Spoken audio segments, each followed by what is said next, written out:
Hey everyone, today we're going to be writing equations to represent relationships. And today we're going to put more of a focus on the actual context of the situation versus just an input-output table, X's and Y's, like we did yesterday. So part A says Allison earns $8 per hour walking dogs in her neighborhood. The table shows the relationship between the number of hours she walks and the amount of money she earns. Write an equation to represent the relationship. So the input here is going to be the hours she spends walking dogs. And the output is going to be the money that she earns doing that activity. Now, in this particular one, they tell you that Allison earns $8 per hour walking dogs. And you can also see that the output values are increasing by 8 each time. And then I'm going to do my normal check of these are going up by 1s, so these are fine. And that means that my equation is going to start with y equals 8x. 8 times 1 is 8, 8 times 2 is 16, 8 times 3 is 24, and so on. So this is my final equation. Part B says the table shows the cost in dollars of buying souvenir t-shirts. So this time they don't tell you how much you're paying for the t-shirts. And then it says, write an equation to represent the relationship between the cost and the amount of shirts. So the table shows the cost of buying a certain number of t-shirts. So I need to know the number of t-shirts I'm buying before I can determine the total cost. My inputs are going up by 1. So for every t-shirt that I'm adding to what I'm purchasing, my price or my cost is going up by $9. So I'm going to start with y equals 9x. Well, 9 times 1 equals 9. 9 times 2 equals 18. 9 times 3 equals 27. My rule is working, so I'm done.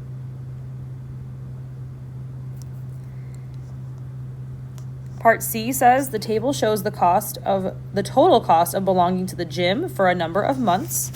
Write an equation to represent the relationship between the cost and the number of months that you belong to the gym. So my output is going to be my cost again, and my input is going to be the number of months. So I'm going to figure out my inputs first. So plus 1, plus 1, plus 1, plus 1. And then I'm going to do 49.90 minus 24.95, and I get 24.95. When I subtract again, 74.85 minus 49.90, I get 24.95. So my guess is this is going up by 24.95 each time.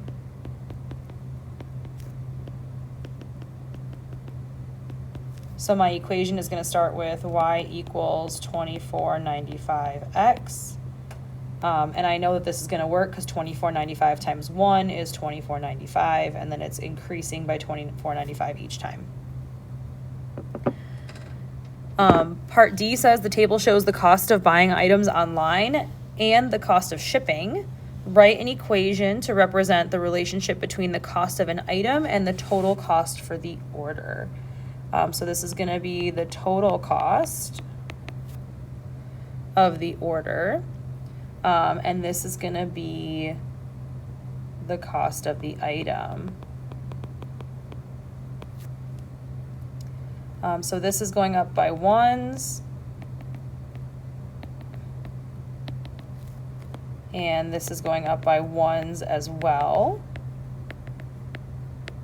So my equation is going to start with y equals 1x. But now this time when I put my inputs in, it doesn't work. 1 times 1 is 1, and I have to add 1150.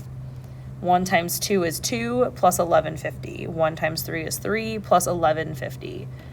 So this one I'm going to add 1150 to my rule. So to calculate my total cost, I'm going to do 1 times the cost of the item plus $11.50 for shipping. Now example 2 is our multi-step equation. So we're going to have some kind of multiplication and then some addition or subtraction at the end.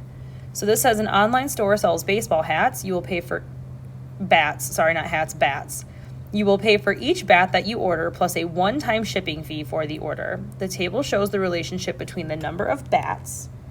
So this is going to be the number of bats and the total cost. So my inputs are again going up by 1. My outputs here are going up by 2. So when I start my equation, it's going to be y equals 2x. But now when I put my inputs in, it's not going to work. So y equals 2 times 1 is only 2. I have to add $4. So it's going to be 2x plus 4. 2 times 2 is 4, plus 4 is 8. 2 times 3 is 6, plus 4 is 10. So I know my rule works. Part B says the table shows a number of necklaces that Bella has made after a certain number of hours. Write a function rule to represent this situation. So she's working for a number of hours and she has made a number of necklaces. So my input is going to be the amount of time that I put in, and my output is going to be the number of necklaces that I was able to make. My inputs are going up by 1s. And my outputs are going up by 2s again. So I'm going to start with y equals 2x. 2 times 1 is 2, plus 3 is 5.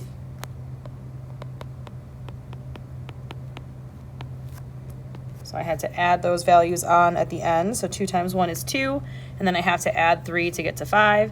2 times 2 is 4, plus 3 is 7. 2 times 3 is 6, plus 3 is 9. So I know that 2x plus 3 is my rule.